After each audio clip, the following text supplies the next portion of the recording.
Okey, video kali ni aku nak cerita berkaitan beberapa perkara. Yang pertama berkaitan dengan Pro punya Canva. Aku tak guna Pro. Macam mana nak tengok? Okey, tekan situ. Nampak ada try Pro for 40 days. Maksudnya aku tak guna Pro lah.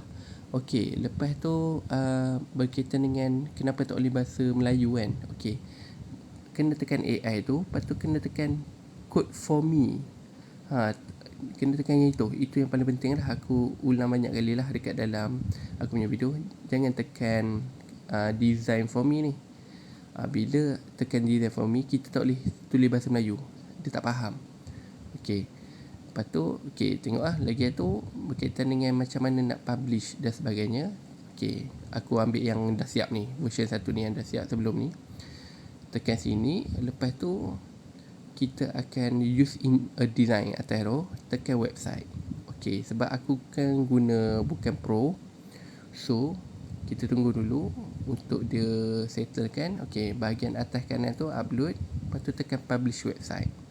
Okey, kalau tengok dekat atas tu ada site address URL 45. Maksudnya sebab aku tak guna Pro, aku dah publish 45.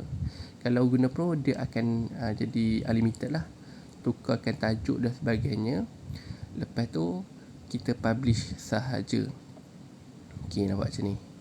Settle. Okey, copy link, pergi view website. Jadi siapa-siapa pun boleh masuk kalau guna link tersebut lah. Jadi semoga bermanfaat dan selamat mencuba untuk semua.